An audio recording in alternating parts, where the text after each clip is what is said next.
할렐루야, 주님을 찬양합니다.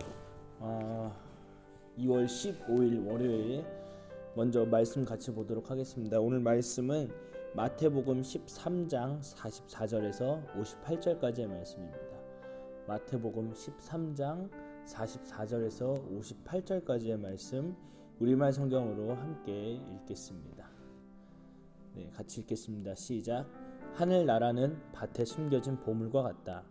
어떤 사람이 그것을 발견하고는 감추어 두고 기뻐하며 돌아가 모든 재산을 팔아서 그 밭을 산다. 또 하늘나라는 좋은 진주를 찾아다니는 상인과 같다. 그는 값진 진주를 발견하고 돌아가 모든 재산을 팔아서 그것을 산다.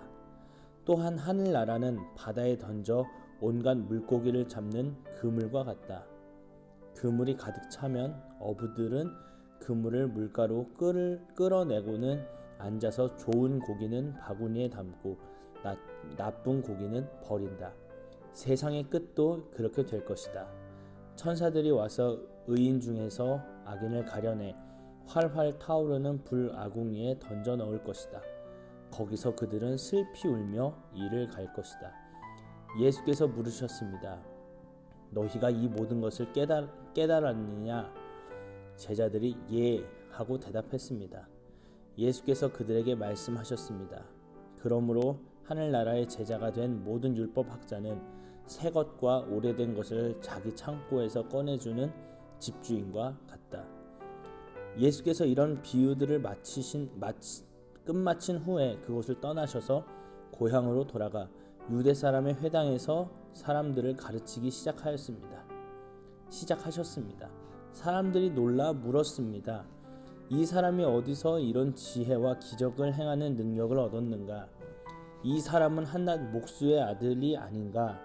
어머니는 마리아이고 동생들은 야고보와 요셉과 시몬과 유다가 아닌가?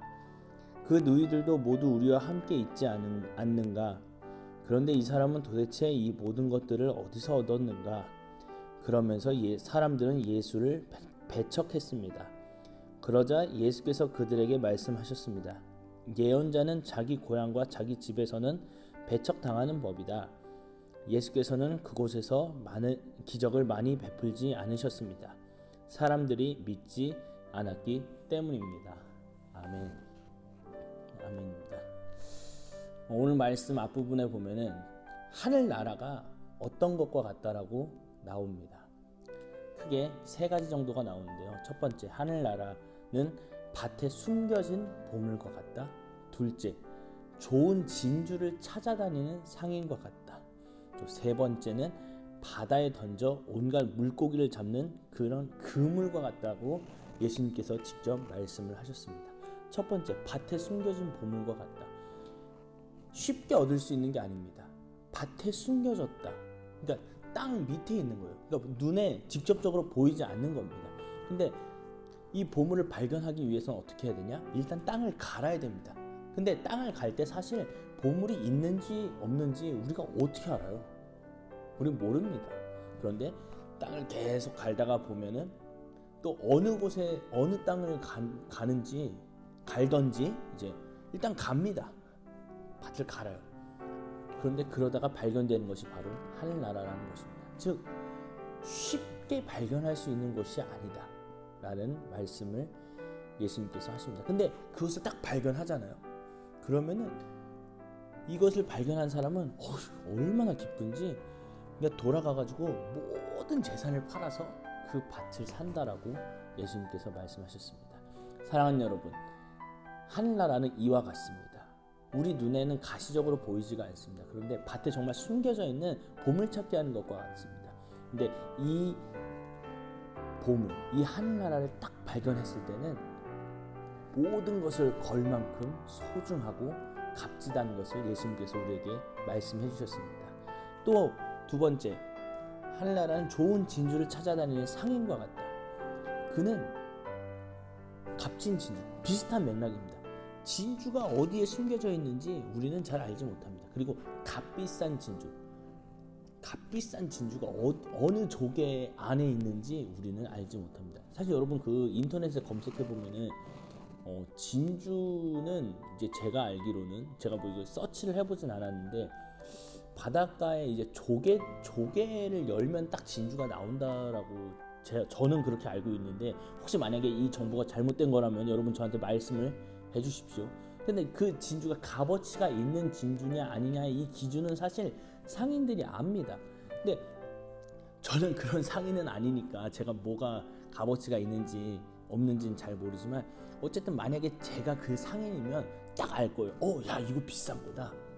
이거 비싼 것도 비싼 거지만 야 이거 진짜 귀한 거다. 희소성이라고 여러분 들어보셨을 거예요. 가치가 있다라는 겁니다. 그래서 역시나 이 사람도 재산을 다 팔아버립니다. 그리고 그 진주 하나를 삽니다. 하늘나라는 이만큼 값어치가 있는 것이고 가치가 있는 곳입니다. 그리고 마지막으로 세 번째로 하늘나라는 바다에 던져 온갖 물고기를 잡는 그물과 같다라고 하셨습니다. 일단 다 잡습니다. 다 이제 하늘나라로 들어오게끔 해야 되는데 딱 보면은 물고기가 잡히면은 우리가 TV 같은데 여러분 보셨는지는 잘 모르겠습니다. 굉장히 좋은 고기가 있고요. 그냥 바다에 던져주는 고기가 있어요. 잡았는데도 그거를 그냥 회 쳐먹거나 아니면은 뭐 라면에 끓여 먹는 그런 것도 아니라 그냥 바다에 던져버리는 물고기가 있습니다. 근데 성경은 바다에 던진다라고 말씀하지 않습니다. 성경은 활활 타오르는 불아궁이에 던져 넣어버릴 것이라고 말씀하십니다. 여러분, 우리는 이 말씀을 보면서 좀 생각을 해봐야 됩니다. 과연 내가 하늘나라에 들어갈 만한 정말로 그 바구니에 담길 만한 좋은 고기인가, 좋은 물고기인가, 또 정말 하늘나라를 발견하면 내가 내 모든 것을 걸고 그것을 정말 차지하려고 잡으려고 노력할 것인가. 여러분 오늘 하루 한번 생각을 해보셨으면 좋겠습니다. 그리고 마지막에 이제 예수님께서 말씀하십니다. 그러므로 하늘나라의 제자가 된 모든 율법학자는 새 것과 오래된 것을 자기 창고에서 꺼내주는 집주인과 같다. 여러분 새 것과 옛날 것 두 개가 다 있는 겁니다. 하나만 있는 것이 아니에요. 그래서 저는 이렇게 봅니다. 구약의 말씀도 가지고 있어야 되는 거예요.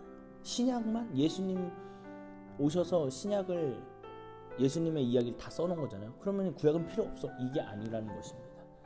구약과 신약이 다 있어야 되는 것입니다. 그것을 꺼내줄 수 있는 성숙한 제자가 되어야 되는 것이 우리의 사명인 것입니다. 또 이 보물을 또 남들에게 알려줄 수도 있어야 되는 것입니다. 사랑하는 여러분, 하늘나라는 밭에 감추인 보물과 같고 또 값비싼 진주 같습니다. 그리고 그물과도 같습니다. 발견을 해서 그것을 차지하고 대가를 지불하고 얻는 것이 바로 하늘나라입니다. 그런데 이제 마지막에 제가 더 한 가지만 더 강조하고 싶은 것은 그 그물에 있는 그 물고기 이야기 방금 했잖아요. 결국은 제자가 되느냐 되지 못하느냐의 차이입니다. 지지난주 큐티 말씀드리면서 여러분에게 말씀드렸습니다. 무리가 있고 제자가 있다. 여러분 그물에는 무리든 제자든 다 걸려드는 겁니다. 근데 어느 날인가는 반드시 나눠지는 날이 온다는 것입니다. 여러분 오늘 하루를 살아가면서 천국을 소망하십시오. 하늘나라를 소망하십시오. 어제 말씀처럼 하늘나라에 하나님의 그 말씀에 나의 가치를 두는 삶을 여러분 살겠다고 하나님께 기도하시고 결단하는 오늘 하루가 되기를 예수님의 이름으로 축복합니다. 분명히 갈라집니다. 하늘나라는 가르는 곳입니다. 어떻게 해요? 제자와 무리, 천국과 지옥, 좋은 고기와 그렇지 않은 고기 이렇게 나누는 곳입니다. 여러분 이 하늘나라를 여러분 소망하면서 나는 좋은 고기고 이것을 정말로 가장 큰 나의 인생의 가치로 삼으면서 살아가는 오늘 하루가 되고 이번 한 주, 이번 한 달, 1년 그리고 여러분 평생이 되길 예수 그리스도의 이름으로 축복합니다. 기도하겠습니다. 살아계신 하나님 감사합니다. 오늘 이 시간 말씀하신 것처럼 하늘나라에서 정말로 주님 모든 것이 갈라지는 그 하늘나라 알곡과 쭉정이 좋은 고기와 나쁜 고기 또 주님 천국과 지옥으로 갈라지는 그 하늘나라에 주님, 우리가 그 하늘나라를 발견했을 때 정말 모든 것을 걸고 인생의 모든 것을 걸고 그것을 침노, 즉 찾아 들어갈 수 있도록 찾게 하여 주시옵소서. 주님, 우리가 시간과 정성과 마음을 쏟으면서 하늘나라를 사모하길 원합니다. 주님, 오늘 하루 하늘나라에 대한 소망을 허락하여 주시옵소서. 감사드립니다. 예수님의 이름으로 기도했습니다. 아멘.